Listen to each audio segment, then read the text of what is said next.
Hello and welcome to another episode of All Elite Arcade, your home here for video game discussions at AEW games. As always, it's myself, Evil Uno, with my good friend, the Chugs. How are you doing, the Chugs?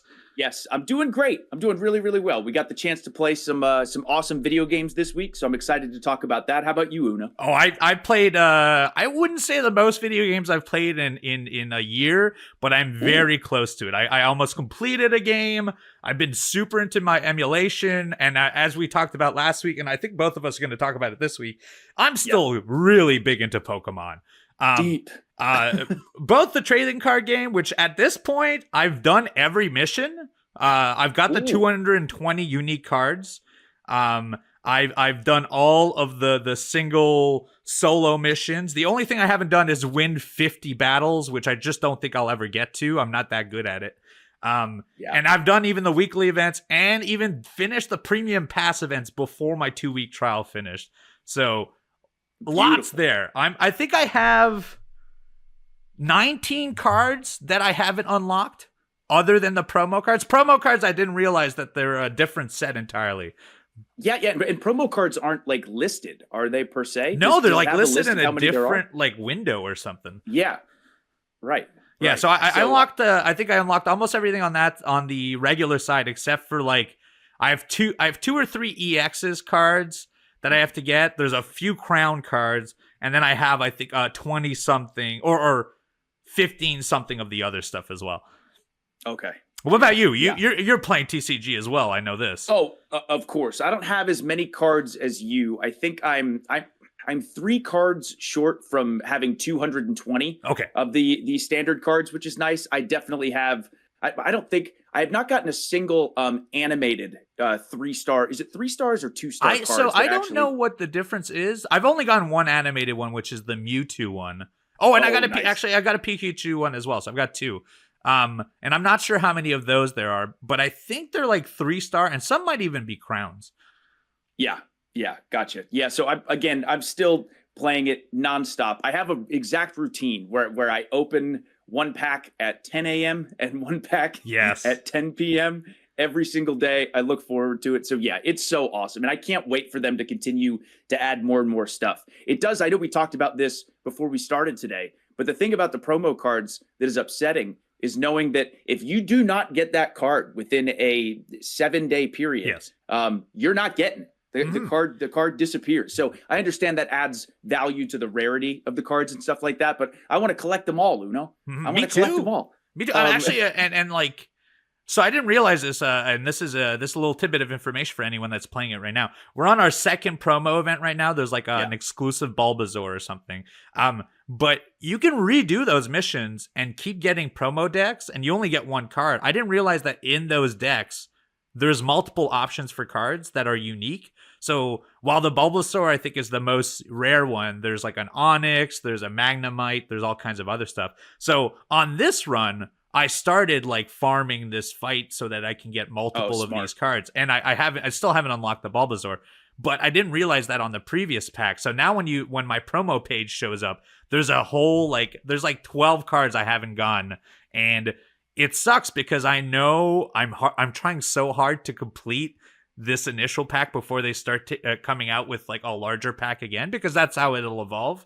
And I know once trading comes around, there's probably real money to be made out of these promo cards, because digital trading is just trading. Someone is going to spend money to try and complete those things. Not that I'm going to, but just like the thought of me not having them when I could have really, really hurts my soul. There's like this weird collective part of me that like it comes back from the N64 days when I had to get like every star and every coin and every single thing. But like knowing that I don't have it and I was actively playing it at the time, it really infuriates me. Soul crushing. So soul crushing. Oh yeah. Once trading gets introduced, it's gonna be wild. I'm really excited about that. But speaking of Pokemon, Uno, yes sir. In addition to playing a ton of Pokemon trading card game, Pocket, and of course on Twitch, continuing my 5-game cycle, which I'm going through, wide variety of stuff. I also decided off stream that I couldn't get enough of Pokemon, so I picked up Pokemon Scarlet. And I started playing that again because I did indeed finish, before I jump into that, I actually did finish Super Mario Bros. Wonder. Okay, yeah. Which again, just an incredible game. Like the final boss fight against Bowser is so cool. It's like a rhythm boss fight kind of to a song, which is really, really cool. Just super fun, super charming. Again, if you're looking for a great 2D Mario to play, Super Mario Bros. Wonder is awesome. But then once again, jumped into Pokemon Scarlet. And the exciting thing about this is I actually knew very little about Pokemon Scarlet. I wasn't sure if it was open world or if it was more like a traditional Pokemon game like Let's Go Pikachu and Let's Go Eevee, where there's an exact path that you have to go. But no, this is very much an open world game, which is really, really cool. So I'd say after about a couple hours of playing the game, you get to a point where you go to this academy. And the point of this mission, if you will, is to go out on your own adventure and discover yourself, catch as many Pokemon as you can. And the cool thing about this is there are so many different things to do. First of all, there are 8 gyms that you can go to in any order that you would like. There are 5 different like giant Titan Pokemon that you can hunt for. All these different parts of the map. Then there's also an evil group called Team Star that also, I believe, has 5 like little headquarters around the area. But when you walk out, again, you can go anywhere that you want on the map, catching all these different Pokemon, battling all these different trainers. It's really, really cool. Like it's been a blast so far. And it's really cool too, discovering all these new Pokemon that I didn't know about, because I have very little experience with the later gen Pokemon. So seeing all these different Pokemon is awesome. I think there's like 500 maybe. Don't quote me on that, but there's a ton of Pokemon in Pokemon Scarlet and Violet.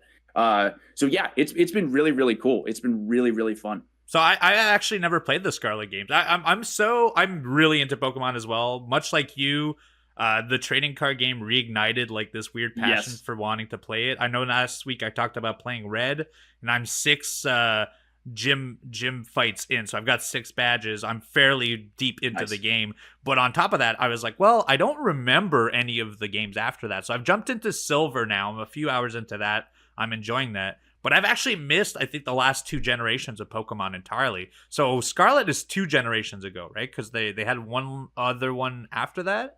I think actually, there was a Pokemon Scarlet is the most recent Pokemon game. Then there was Pokemon, it was either Sword and Shield. Yes. Because that was also one. And then there was also Brilliant Diamond, which I believe is just a remake of like a previous Pokemon game. And then there's like Arceus or something like, or whatever. Yes. That is the full-blown open world Pokemon game. So there are a ton of generations that I need to jump back into, but I decided to go with Scarlet, and it's really fun. It's really, really cool. I think you'd love it. Yeah, I definitely want to jump into it because I feel like I'm so used to the Game Boy model, and at this point, it's just evolved into like 3D or not platforming, but like a 3D environment, which is what we always wanted when we started playing these games. I just never have dabbled in that stuff. And then on top of that, we talked about this beforehand, but I didn't realize Let's Go Pikachu and Let's Go Eevee were remakes of Red and Blue or Yellow. And now I want to replay that now that I've played through Red again. But on top of Pokemon, for me has been. Go ahead, please. Sorry. I was just gonna say, I really do think you're gonna love it because that's been my favorite like modern Pokemon experience. I love the original 151. So Let's Go Pikachu and Let's Go Eevee. I can't recommend it enough, Uno. It's awesome. Yeah, I'm not even sure I can name a Pokemon after the 151 to be sure. I know. Like, I've definitely played more generations, but like I have no affinity for those. The 151 were like, they were my cartoon, they were my game, if you gave me the silhouette like the game, I could probably name every single one of the first 151. So I definitely want to jump into that. But on top of that, I've also started playing a ROM hack of 9 first generations, and that might be all generations, on Game Boy Advance called Pokemon Emerald Rogue. And what they did is they restructured the game to be a roguelike. So you start off the game, you choose your starting Pokemon, and your starting Pokemon can be any Pokemon you obtain, and then that in your run, that then feeds into like the Safari page. Much like in the first game, you go to the Safari to farm for specific Pokemon. That becomes like your hanger for who your starter Pokemon is. You pick a starter one, you go back in, and then it's about splitting. It's not as open world, or it's not even like as linear as Pokemon Red. You start off and you have 4 paths, kind of like if you play Slay the Spy or something, where you choose the path and you can see in advance like, oh, this is a shop, this is a battle, this is reward, but if I go to the reward, there's a boss afterwards, and you can kind of see where it branches off so that you can pre-plan who you fight and so on. But essentially, you could choose what kind of gym you fight, what kind of area you go to, and knowing that you can farm in those areas for grass Pokemon, or, you know, if you're low on health or you need like potions, you might want to take the branch that has the shop in it. And it's been very nice, but I will say, as someone who loves roguelike games, Pokemon is just not what I want as a roguelike. I just kind of really want to play Pokemon. So I played a few hours of it, and I think I will probably shelve it for now. But it's a very interesting game if you want to try out some ROM hacks. It's called Pokemon Emerald Rogue on the GBA, and it got my interest for a few hours, and probably I could get way more out of it, but I think it's just not the environment I want for a Pokemon game. Yeah, the original Pokemon formula is just so good. Yes. It's so perfect the way that it is, and so addicting. So I know what you mean, but that is cool that there are different options to play Pokemon that way. That's awesome. Other than that, have you played other new stuff, or can I start jumping into some stuff here? Please, yeah, absolutely. Again, I played a fair share of stuff both on stream and off stream, but that's pretty much been the main stuff. So what else have you been playing? So I've been playing a lot of handheld stuff. I jumped back into Mother 3, which is the Earthbound sequel that only released in Japan, but ended up getting a fan translation. And even to this day, there's a team working on a Mother 4, which what they believe the sequel to Mother 3 would be. And from my understanding, it's not out yet. But this is a GBA game that only came out in Japan, but that got an English translation that you can purchase. And in the end, I've played through this game 3 times already. Earthbound is one of my favorite RPGs, I think, of all time. Mostly because I feel like it's so weird and different than all other RPGs. It's really just a very simplistic RPG. You're not going to have intense battles, although there are 1 or 2 in there for sure. But I just love how weird and how the music plays out. The dialogue is all witty. In a lot of ways, it makes me think of like those Mario, Luigi games. It has very witty dialogue in it. Mother 3 is great. It's very colorful, great soundtrack. I'm a few hours into it. The initial story of how it starts, and I don't want to spoil it, but essentially you are a family and you play as multiple people in that family, and then the first few hours is a real like tearjerker for sure.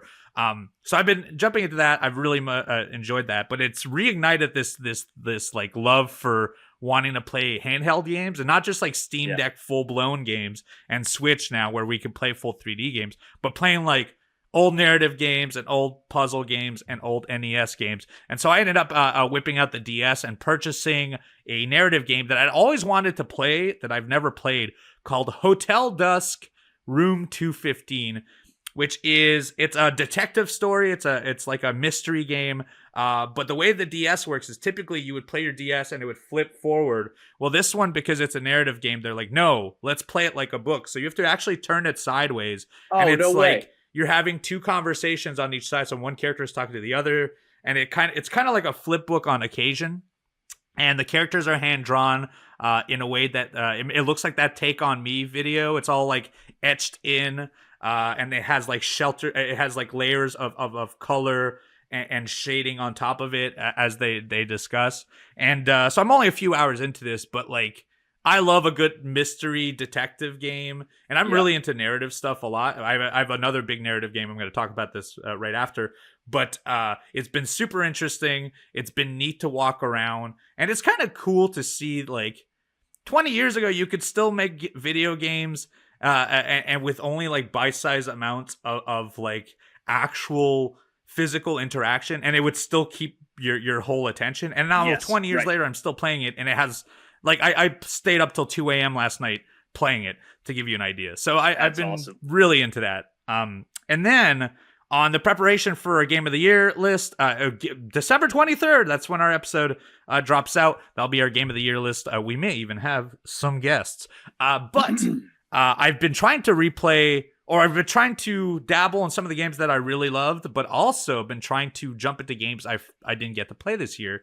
And one of the big ones that one of our friends from the channel had suggested was 1000X Resist, which is a game that you can get on Switch and you can get on Steam. It's a narrative-focused game. It's very much, I wouldn't say a walking sim, but a lot of what you do is walk around, interact with characters, and listen to dialogue. There isn't a lot of gameplay. Like, you're not solving puzzles, you're not solving, there's no combat. It's really much just figuring out the thread of the narrative and jumping further and further. But it's gotten my attention. I played 12 hours of it already. Oh, wow. So it's really got my attention. And essentially, without saying like the deep parts of this game, it's about the future where there's a disease that slowly kills off the human race, and one person is immune to it. And so to try and fabricate a remedy for it, they clone that person multiple times, but are never able to extract a remedy. So what happens is that these clones end up being like sequestered to make sure that they don't get sick. And you play as some of those clones who believe the original clone is their god. And so interesting, dude. It's very, very interesting. You all look the same, but it's like you're split out into 6 roles. The roles being like, you're the knower, so you're supposed to know all previous information. That is your one role. Fire, which is you're like a defensive. So you military in case like something comes in. Healer, so you're supposed to heal all issues. Watcher, which is your main character, the player you play as, and what you do is you go back in the memories of the original clone and dissect information, and that's kind of how you play into the video game. Is you jump into these previous memories of like before the disease and stuff. It's a wild game. It goes in places. It sounds fascinating. It's very fascinating. Like, you sold me on wanting to try it. It sounds awesome. I'm telling you right now, on our Game of the Year list, I'm going to try to sell a lot of people on this game because it is really good. And it's super unique. A lot of the story points are told in like not only in dialogue, but they'll have like poetry in it. They'll have songs. They'll have there's book excerpts that you don't read the book. You're like playing through a scene, and the text of the book will overlay the scene that you're playing. And so it has like a lot of very interesting ways to distribute the story, and it goes places too. Like it goes several layers deep into this story. And I don't even know if I'm close to the end because it keeps going further in. So I'm very, very interested to see what people think about it. And I will definitely be talking about it again.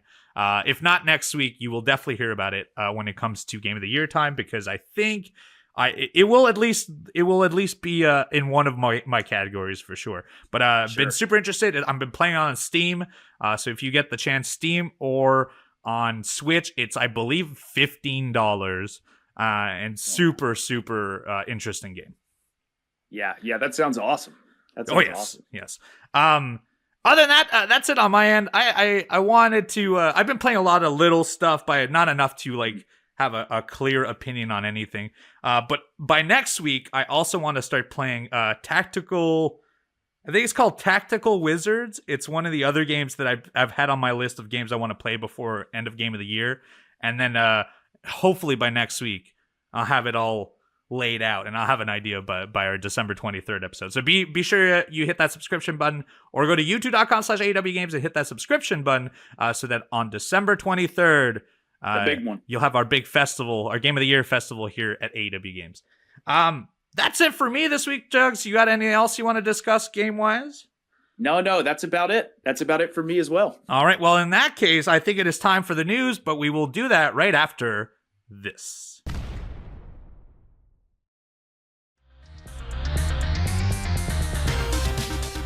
And we're back. Welcome back. It is time for your news of the week. We are now in the first week of December, which means there's a whole lot of news, including Indiana Jones is coming out this week, and it's gotten a ton of great reviews. We have the PlayStation 30th anniversary stuff that just dropped on PlayStation. If you do not go to your PlayStation device and you can choose your startup and your noise and your home screen to be either PS1, PS2, PS3, and PS4. And I need to know, Chugs, I know you're doing it.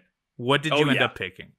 First of all, I just want to say I absolutely love when consoles do this, because for a while or a while back, Xbox had a thing where you can make your dashboard the background like the original Xbox. Like no real sound changes or no real difference in the startup, but just the background, because I love the nostalgia of that, and especially the original Xbox. So when I saw that PlayStation was doing this for the 30th anniversary, not just one thing to go back to the classics, but so many different choices. Like you said, PS1, 2, 3, 4, so cool. And it even, like you said, changes the sound. Yes. Like it's so awesome. But Uno, I, of course, had to go with, to me, probably the most impactful console in my entire life. I changed it to the original PlayStation 1. Yes. And I absolutely love it. Again, not only with the background, but also the sounds.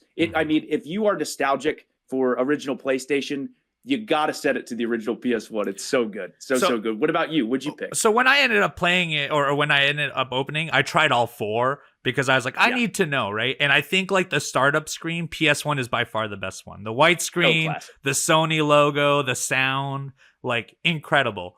But playing through all of them, I didn't realize how much nostalgia I held for the PS2 until I put the PS2 on and I started moving around, and like hearing the menu sounds made me realize I was so nostalgic for the PS2 that it was like an instrumental part of like my teenage years. And so I've been doing the PS2 one. If I had the choice, I would actually try to get the PS1 intro, because I think that is what Sony is. But I would definitely try to do that weird blue haze and PS2 sounds for the menus. But right now I have it held on PS2. The only thing that I find is silly about this thing is that it's limited.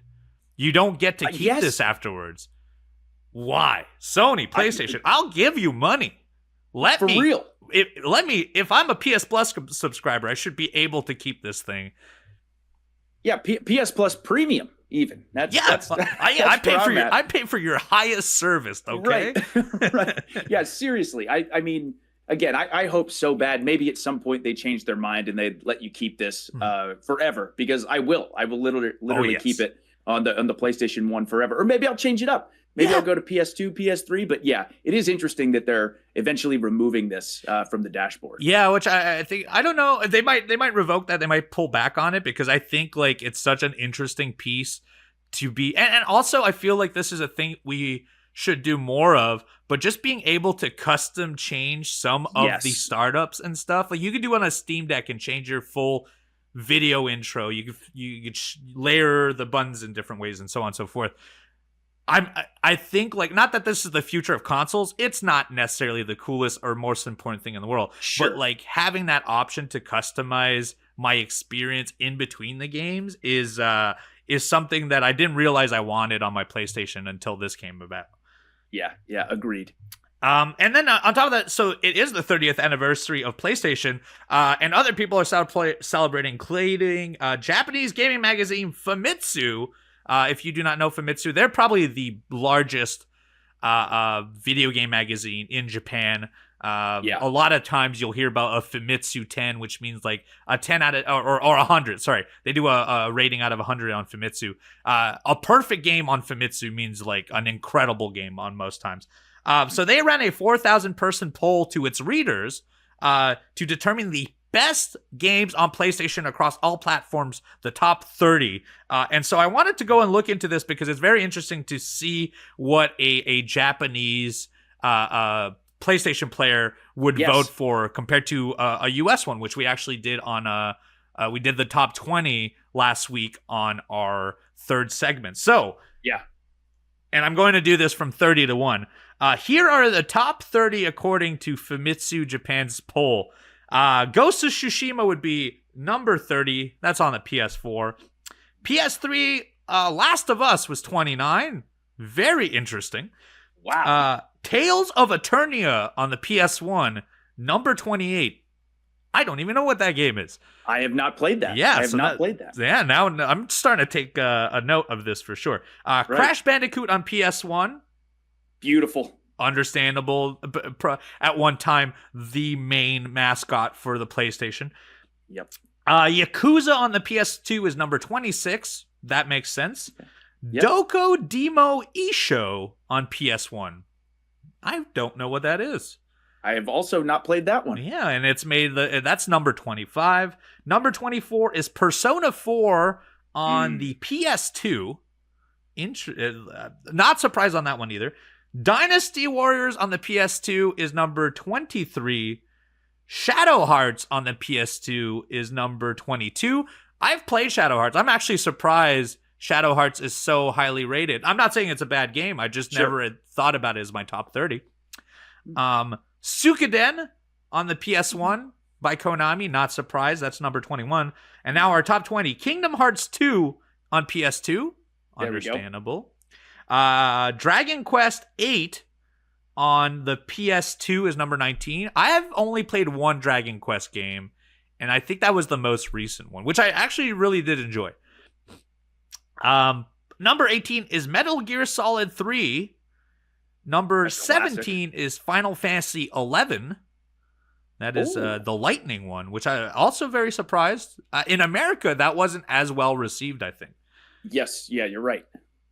16 is Suikoden 2 on the PS1. 15, Final Fantasy 9. Oh, great game. Great Final Fantasy. Great game. The rumor is that they're remaking it, and I hope they are. I hope so. I have my fingers and toes crossed. Yes. I think we talked about this last time we talked about FF9. Not to go on a tangent here, but I wonder what they'll do with the art style.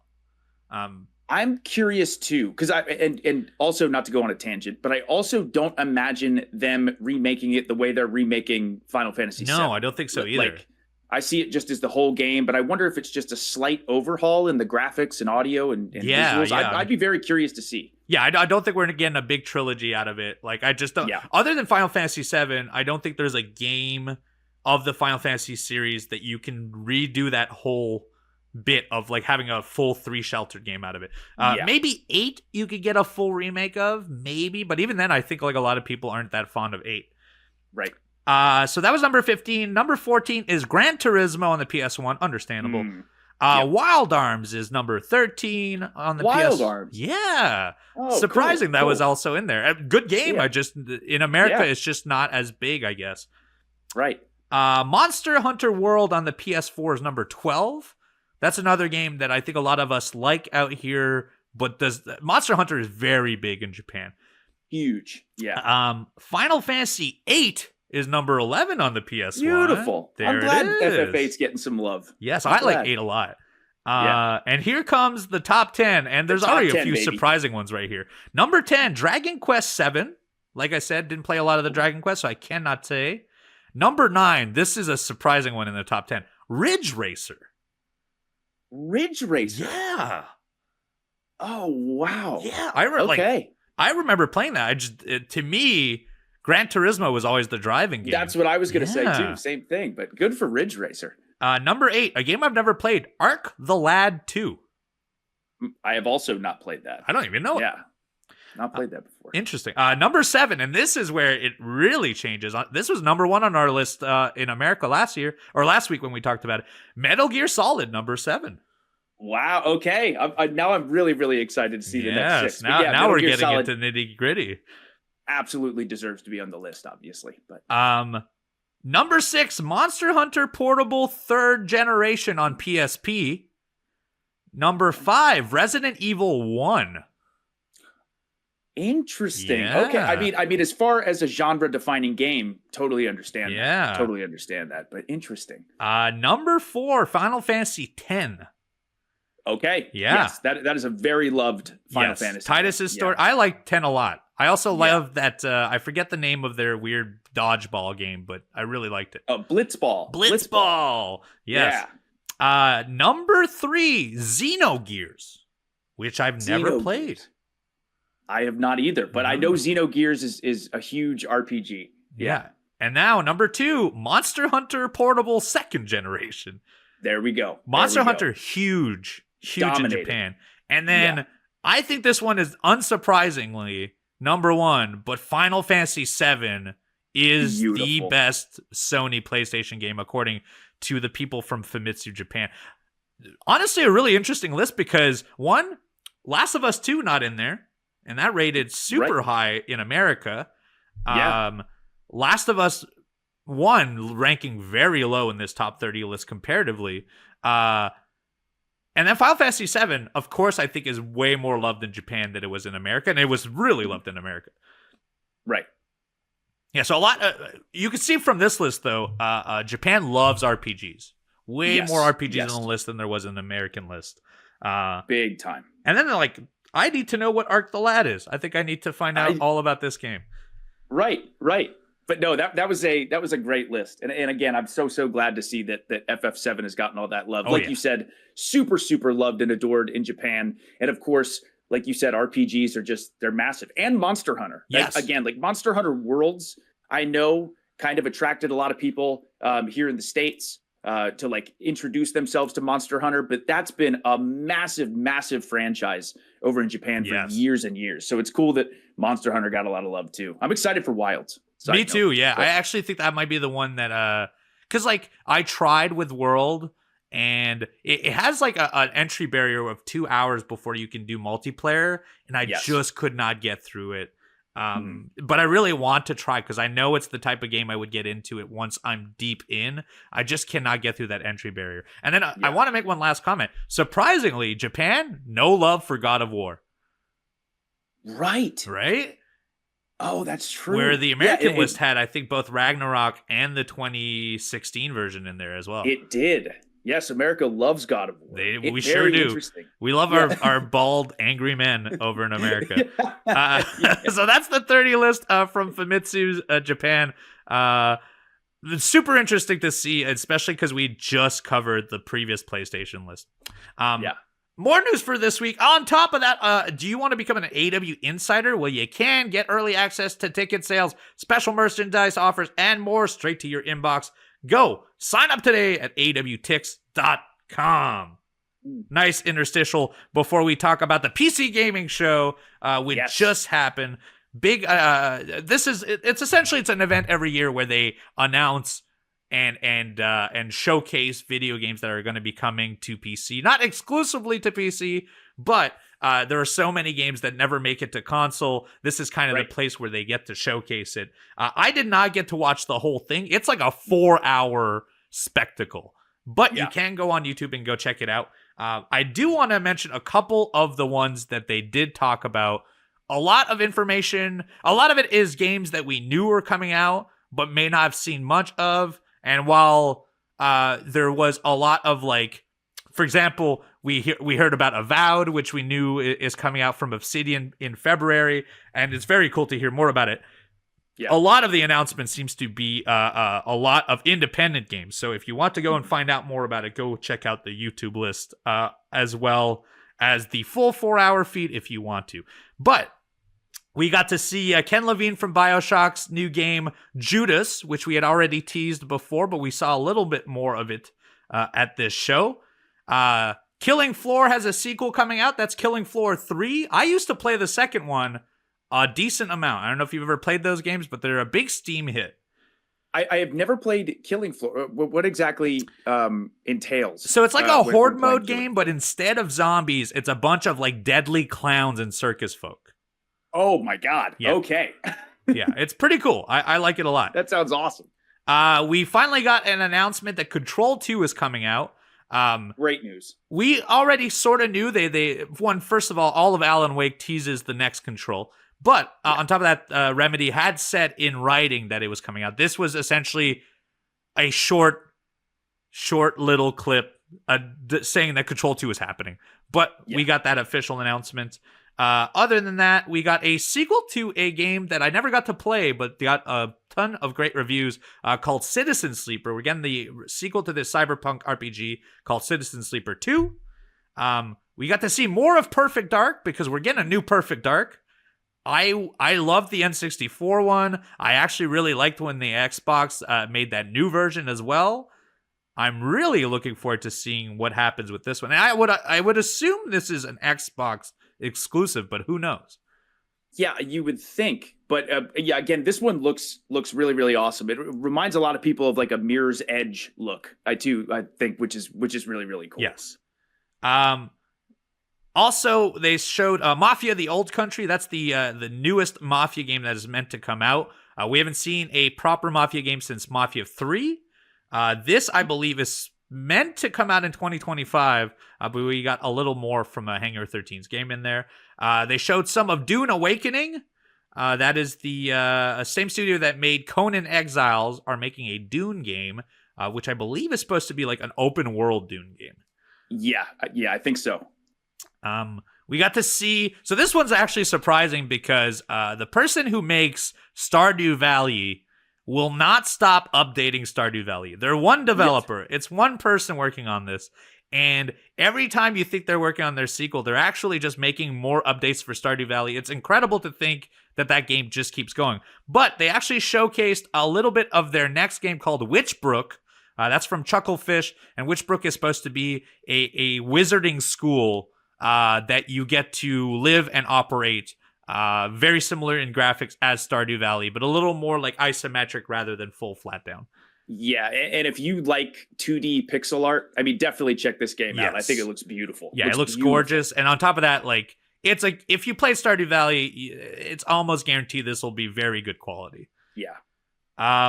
The Thing remastered they showed, which actually just came out, is available right now. They showed more of Atomfall. That is one of the most anticipated games for next year. That is the one that is kind of like it's like a survival game, but also has kind of like a Bioshocky robot thing going on. And it's like post a British nuclear disaster. We got to see No Man's Sky's parent company, Hello Games, are working on a third-person game called Light No Fire. And when they originally came out with the trailer, not that I didn't care for it, I just didn't think twice about it. I was like, oh yeah, whatever. I don't want to get excited. Let's wait till we get closer to it. But they showed more of it this time, and it looks really cool. Yeah. And I think too, again, unlike No Man's Sky, this takes place on one single like fantasy planet. Mm-hmm. So I'm very curious to see what they do with all the different areas, how full it is with a bunch of different environments and enemies and things like that. It seems really, really cool. Mm-hmm. It seems awesome. They talked a little bit about Death Stranding 2 on the Beach. That is the name of, I didn't know it had a subtitle, but seems to be the subtitle of this one. I will play that game, even though I still don't know if I like the first one, but I still played, I think, 40 hours of the first one. So I must have liked it. You must have. They mentioned that we will get a PC version of Grand Theft Auto 6. No trailer, though. I think we will still have to wait for that on that one. Yeah. Slay the Spire 2. Big one for me. I'm a big deck builder guy. That's coming around. They showed more of Monster Hunter Wilds. Mm-hmm. They had a hands-on preview just recently, so they got more clips from that. That's coming out in February, just around the corner for us. They showed more of Doom: The Dark Ages. Another one. Can't wait. Super excited for that one. That is supposed to be sometime in 2025. And then they also showed, which to many people is the PC game, Civilization 7, which I'm not a Civ guy. I don't have the patience for it. But the amount of my friends who are into this are super excited for the big sequel coming out next year. Exactly. Same thing. I've never really dove into the Civilization franchise, but what a massive fan base it has. And Civ 7, people are really excited about it. So I'm sure it's going to be great. That's right. On top of that, there's a ton of other independent games. They're including a tactics game for TMNT is coming out. There's Moonlighter 2, which is a sequel to Moonlighter, which I really enjoyed, where you like dungeon crawl, grab items, and then you sell them in your shop upstairs. Super interesting concept. More of that. And then a ton of other stuff. So if you want to go check it out, the PC Games Showcase is available on YouTube. Go and check that out. Wherever, it's on all kinds of video game channels, but it is there on YouTube as well. Other than that, some quick little tidbits of news, including we talked about Pokemon earlier, and we're super excited about Pokemon. And I think Pokemon's parent company must be very happy about it because it's already made over $200 million. And it's been out for maybe 3 or 4 weeks. Yeah. It's already outperforming previous games like Pokemon Sleep and Pokemon Unite. I don't think it's outperforming Go, but I don't think this will I mean, Go is still going. Go is never stopped, and it's still making money. Yeah, Go has been going strong for, God, what was it, 2016 that Pokemon Go came out? So, yeah, still going strong. I actually, because of Pokemon trading card game Pocket, I did reopen my Pokemon Go account and started catching Pokemon again. I'm playing Pokemon all day, everywhere. Every day, all day, every day. Yeah, it can invade the entirety of your life at this point. Right. Other than that, also Marvel Rivals just launched. And it's got 6 times more player than Overwatch 2 at the moment. That is their, I think it's a third-person action game, right?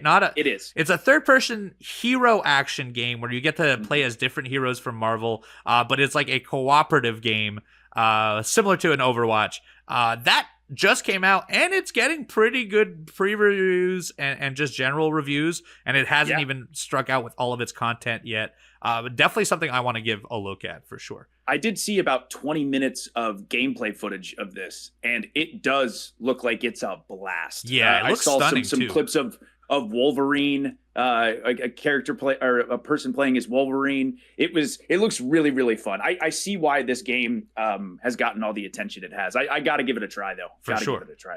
I'm definitely want to jump in there and give it a shot. I'm a Marvel fan for sure. I'm not like an immense Marvel fan, but also on top of that, it just looks like the type of game a lot of people will gravitate to, and I feel like I need to get on the ground floor before other people do. Also, our last little tidbit of news that I want to discuss is, according to a news report by Media Research, they have deducted that people watch more video game videos than they do actually play video games. And that comes out to the average of people that they polled played about 7.4 hours of video games a week, whereas they would watch about 8.5 hours of video game content a week. I know we're not the example because I see these numbers and I laugh. Right. Because I was like, 7 hours a week, that's like maybe a day. Like, if you include my mobile gaming, I definitely play 7 hours a day for sure. But I'm actually not the type who watches that much gaming content. Okay.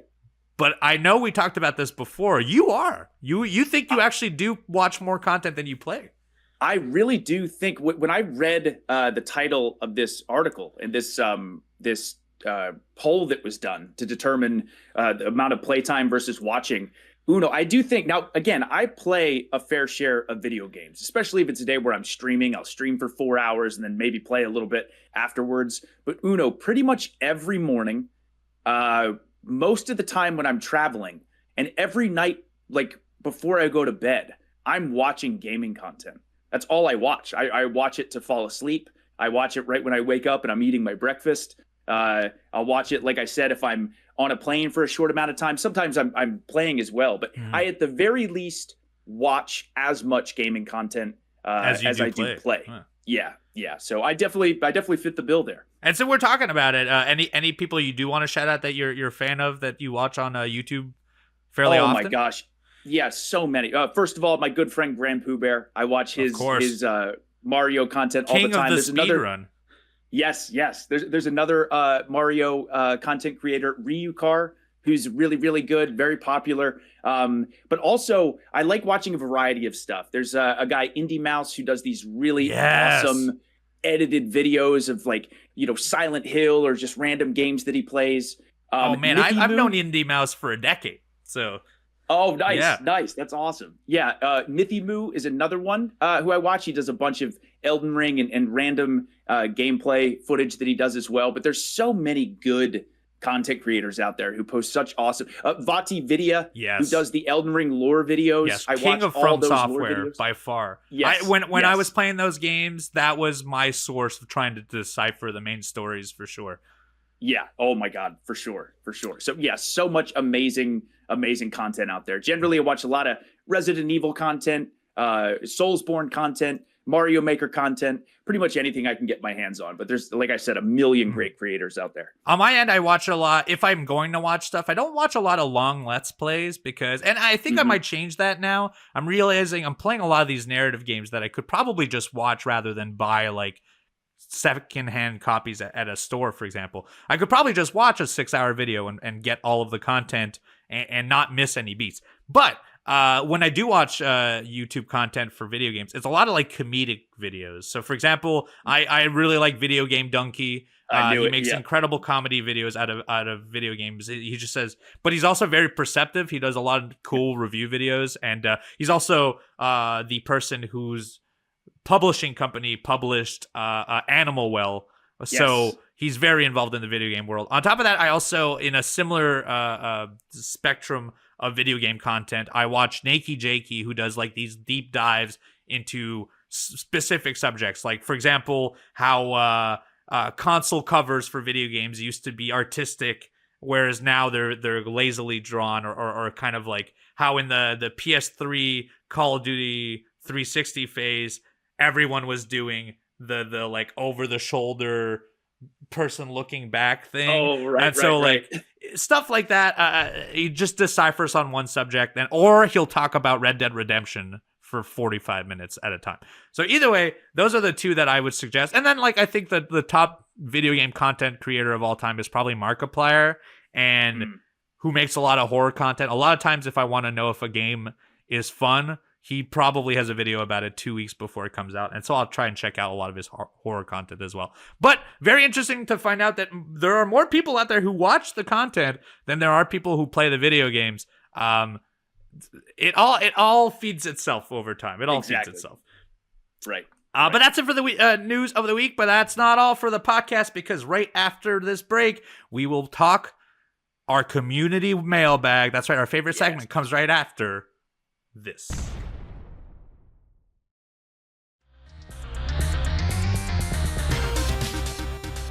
And we're back. And now it's time for our favorite segment, the All Elite Arcade Mailbag, brought to you by Upper Deck. Collect your favorite wrestlers in 2024 Upper Deck AEW and start your trading card collection today. Unwrap autograph, memorabilia, or premium tech inserts. I've got a pack right here. I've already started opening it. I didn't want to make it too noisy for everyone here, so I'm going to try to slide these away from our microphone. There you go. Yes. This from the recent pack, we've got Don Callis. Oh, boy. We've got Callis. Wardlow. There he is. Christian's got a card. There we go. This is, I believe, FTR. It is FTR. It sure is. This one's shiny. We've got Orange Cassidy. A shiny Orange Cassidy? John Moxley also, look at this sheen down here. John Moxley with hair. There was a time. Right. Sheeta in Heroes and Heroine, which looks a lot like one of those like cereal boxes. Yes. Ooh, big shiny Satnam. I'm gonna get Satnam to sign this one for sure. This is Kira Hogan right here. Beautiful. Another John Moxley. Another Moxley. Double it up, baby. Taya Valkyrie, and then finally our good friend Bryce Remsburg. Yes, Bryce Remsburg's got a card, baby. That's a great card. That's a great card. But once again, visit upperdeck.com to learn more. Once again, thank you very much to Upper Deck for sponsoring the All Elite Arcade podcast. Yes, thank you. Now it's time for the community mailbag. Uno, do you want to kick us off with question number one? Yes, I should. Yes, let me open this up right now for our questions. Thank you to everyone that went to tbs.com/arcade mailbag. That is where you can get your questions read. First questions comes from Jamie. Jamie says, "Hey, Chugs and Uno. Big fans of you guys. Aside from Hollow Knight Silk Song, of course, what other game announcements are you hoping to see at the Game Awards? P.S. Also just want to throw a huge shout out to Evil Uno for putting UFO 50 on my radar. Uno, how many games have you finished so far, and what are your favorites?" From UFO 50, I've finished 4 of them. You know what? revisit us in 2 weeks because I will be talking a lot about UFO 50, including probably laying out what my favorite ones are, because I don't want to make some bold claims because I need to put it on a piece of paper. There are so many games in there. But thank you very much. Chugs, what other game announcements are you hoping to see at the Game Awards? Yes. Of course, I love that Jamie knows, of course, Silk Song is going to be on that list. Yeah. But other than that, I know it's already been announced, but I'm hoping we do get some more information on GTA 6, maybe like a new trailer of some sort. But as far as new announcements, I have two things that I'm really hoping for. Number one, we discussed briefly earlier in this episode, but I do hope we maybe get an announcement for Final Fantasy IX Remake. Yes. I just have a feeling we're on the precipice of this announcement happening, and I feel like the 10-year anniversary of the Game Awards would be perfect. And speaking of huge announcements, Resident Evil 9.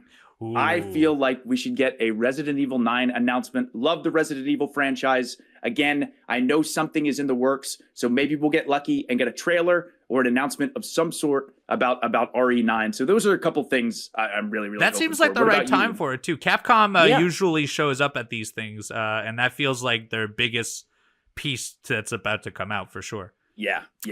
My two would be, I think it's time for a new proper Silent Hill game. And my thought process is that the Silent Hill 2 remake was done and released to test the waters to see if Silent Hill is still a strong franchise. My understanding is it sold pretty well. It definitely ranked really well as far as people's favorite games of this year. So I'm hoping we get a teaser for a Silent Hill game, because we haven't seen one since PT, and PT was, oh my god, I wish that game had come out. I still do. And so I'm hoping that we get to see some Silent Hill stuff now, with Konami seeming to do more video game content and less pachinko machines. And then on top of that, my next one I want to see is Rocksteady seems to be coming back to the Batman franchise. They just did Batman VR for the MetaQuest 3, which I have not played, but a lot of people have been telling me is incredible. I definitely want to get my hands on it before the end of the year if I can. But I think it might be time for a proper Rocksteady Batman game.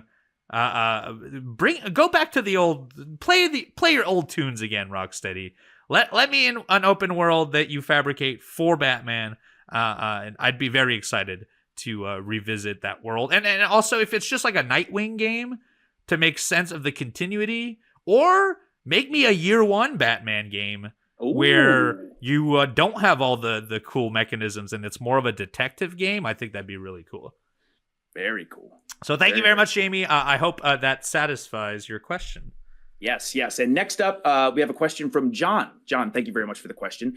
Love the show, guys. I just got into video games 2 years ago. Congratulations. It has become my most favorite hobby. Mine too.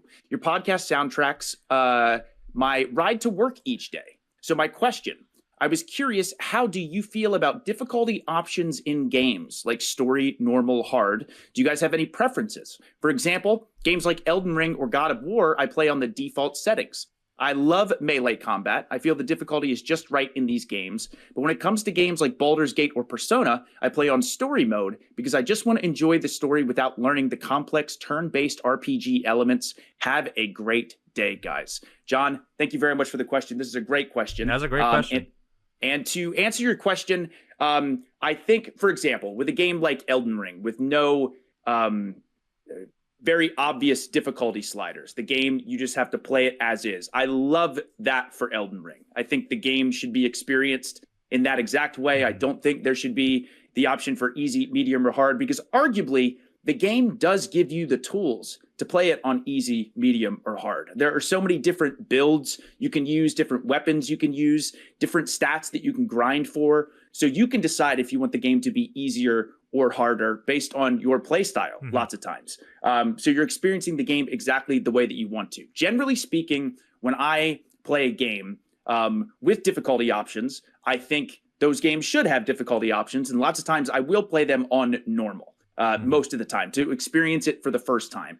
But then if I get really, really into a game and I enjoy it so much and I want to go back and play it again, then I'll play it on the more challenging difficulties. For example, with the entire Halo franchise, I played all of those campaigns on normal first. And I loved them so much that I got to the point where I played them solo legendary, the most insane difficulty in the Halo franchise. And it completely changes the game. You know, in Halo on normal, you're going in there, guns blazing, taking out all the enemies, and it's a blast. It's cinematic. It's so much fun. And then when you play Halo on Legendary, it almost becomes like a stealth FPS game because you can't just run out and attack enemies. You have to be so precise. It's almost becomes like a puzzle in a lot of ways, which completely changes the replayability of the game. So I think difficulty sliders are very, very fun for lots of games. I think in many ways it completely changes the dynamic of the campaign and what you're playing through. And I think fans having the option to decide which way they want to go, I think that's incredibly important. So yeah, that's my answer on that, John. So I definitely agree with you on a lot of points. I feel like I think difficulty sliders are a great addition to video games, although I don't think it should be on every video game. So for example, Elden Ring and most of the From Software game, while I understand why someone would want a lesser difficulty so that they can go through it, RPG games by default are layered in a way that they're supposed to get more difficult so that you can learn things at the earlier part to eventually get to that part. And that's how the grade of like difficulty goes. And what From Software does different than everyone else is that they make it extremely hard, that once you break through that curve and you have the understanding, everything is so satisfying afterwards. Yes. And so if I played Elden Ring, but I was able to notch it down 2 difficulties and just skim through everything, I don't think I would have the same enjoyment, because I feel like the gratification of that game is when you finally defeat the hard challenge. Now, when it comes to other games, let's say God of War, let's say Persona, so on, I like to do default because I feel like the developer wants you to play the default mode. Like, they think that is your best source of difficulty. And most of the time, that is my most enjoyable way of playing at a game. If I'm super into a game, for be it Resident Evil, be it Doom, I might jump up a few difficulties after playing it the first time because I like it enough that I want to replay it, but I want to replay it and feel like I'm not skimming through everything. I've seen the content. Now I want to be challenged. So I like those for sure. And then there's occasional games I like to go lower for if I feel like I don't remember if Death Stranding had a difficulty curve, but I didn't like the combat. And if I feel like the combat is not rewarding, but the story is, I will usually notch it down a couple steps so that I can at least breeze through the parts I don't enjoy so that I can get to the meat of what I want. So I do like those sliders. I think they're super important to some video games, but I also think that like some games you shouldn't. Like Celeste, for example, an incredible game. If you told me that Celeste could go down 2 notches, I wouldn't be interested as much. What's fun about Celeste is that if you want to make it more difficult, you go to try and get pieces that are, you get the strawberries, for example. Those are in the world as an indication of like, if you wanted harder difficulty, this is how you do it. And I think that's how it should be. It should be layered in a way. You're not supposed to be capable of getting everything easily. That's what makes it fun and challenging, is when you finally are rewarded with that piece after having the challenge. But if you're able to make it easy, then all of those challenges are void and make no sense in the end. And so I really like when a game just sticks to its guns like Elden Ring and says, hey, this is how it's played, figure it out. I really like that for sure. Yeah, completely agree. So John, thank you very much. That was a great question. Yes, great question. Thank you, John. Next question comes from Elias. Elias says, hey, Chugs and Nuno, you guys rock for sharing your love of gaming every week. Your passion is inspiring and infectious. Thank you so much. Yeah, thank you. We love a good named character, but who are your favorite nameless henchmen in video games? Mine would be the thugs in the Batman games, because they're not only my favorites because they're surprisingly insightful goofballs. I actually had to think this one pretty hard, and the first one that came to mind is less about the henchmen you fight and more about just the NPCs you walk around. But Halo had this thing where they would get comedians or they would get known actors and they would just hide them as non-essential NPCs. And if you were really smart or you were really in tune, you'd be like, oh my God, that's Conan O'Brien talking right there. Or like that's Ben Stiller in this video game. And I think that's really interesting to like use stuff that may not be on the main path and just kind of give little tidbits of like it's like a nice little Easter egg to shelter to hide them on the side pieces for sure. Yeah, for sure. Yeah, this is also a great question. A couple of things come to mind. First of all, some of the NPCs in Novigrad in The Witcher 3 say the funniest things when you walk past them or bump into them. I can't tell you how many times I've actually streamed this recently where I was like crying laughing at some of the things that these NPCs were saying, which I can't repeat. Like very vulgar stuff. There's one I want to, because I just got into Novigrad on my run, and one guy made me burst out laughing because it was an insult I just didn't think of. So, which I cannot say here, by the way. Right, exactly. But yeah, some of those characters are so great. And then also, I know we've been talking about Pokemon a lot, but again, a bunch of the unnamed Team Rocket members always have some really funny things to say, both before and after battles. So yeah, again, main characters, very important. Characters with names, very important, but also very important to have your nameless henchmen, as you put it, in games as well. So that's my answer. Thank you, Elias. Great question as always. And we have one last one. One last one from Greg. Greg, thank you very much. Uno plus Chugs. Love the podcast so much. Never miss an episode. Thank you very much. Thanks to you guys, I'm addicted to Vampire Survivors on my Xbox. Yes, another one. I tried it on mobile, but I don't love moving around with my finger. I also am heavy into Pokemon TCG Pocket. As of this email, I start playing for the Premium Pass today, but I'm curious at what it will bring to the future besides that extra pack a day. Do you guys think they will add more value? Or is that one pack a day, so 31 packs a month for $10 worth the value already? Wondering what the long term would look like. Thoughts? Thanks, Greg. Greg, amazing question. And to answer your question, I do think over time, the Premium Pass will become more and more valuable. I think you see this oftentimes. Of course, opening the extra pack a day is huge for people who are really into the game. People like me and Uno. I haven't gotten the Premium Pass yet, but I know at some point I'm going to want to. But again, as they continue to add more cards and more accessories and things like that, over time, they're going to have so much extra stuff as this game. The game is only, like you said, Uno, 3 or 4 weeks old.